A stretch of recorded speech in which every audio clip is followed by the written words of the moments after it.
Hello, what's up sa inyong lahat? Magandang umaga mga kaibigan. So ngayon pumunta naman tayo sa ating area kung saan nakikita natin yung magandang tanawin at ngayon kumuha naman tayo ng saging mga kaibigan at ito ay kakainin naman natin.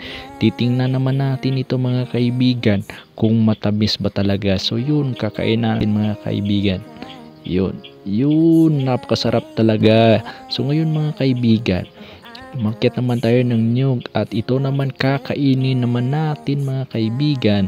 So yun, nakita nyo talaga at bubuksan naman natin ito mga kaibigan kung masarap ba talaga ito. Yun, napakagaling talaga yun. So mga kaibigan, nakita nyo. So ngayon mga kaibigan, kukuha naman tayo ng talbos ng sayote para naman ito sa ulam natin mamayang gabi.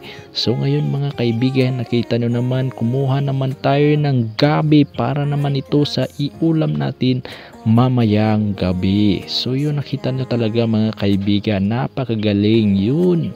Si Brother Carlo talaga yan. So ngayon mga kaibigan, kumuha naman tayo ng sayuti para naman yan sa mamayang gabi na iulam natin. Nakita talaga natin mga kaibigan, napakagandang tanawin dito sa aming area. May mga mais, mga saging.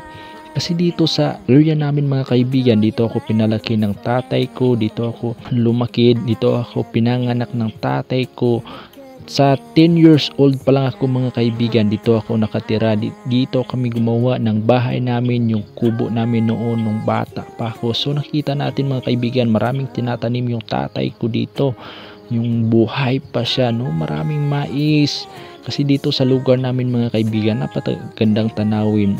Kasi malapit lang dito yung kagubatan. So yun, nakita nyo, may mga langka na tinanim yung tatay ko. Yung niyog. Kasi buhay pa yun siya noon. Marami siyang tinatanim. So yun mga kaibigan, napakalapit talaga yung kagubatan dito sa aming area. Marami kang makikita na mga hayop dyan. So ngayon makita mo talaga mga kaibigan yung kamuting kahoy na tinatanim yung ng uncle ko. Kasi yan, napakasarap talaga niya. So kung nakita nyo naman mga kaibigan, yan yung tinatanim yan ng kuya ko, no? Yung radish, napakasarap talaga niyan. Yan. So yun, kung nakita nyo naman si Brother Carlo mga kaibigan, napakahayay talaga yung buhay, no? So nakita nyo naman, nagpahuway, nagyod siya, no? Yan talaga si Brother Carlo, unya na apagyod siya, sunglass, no? Grabe.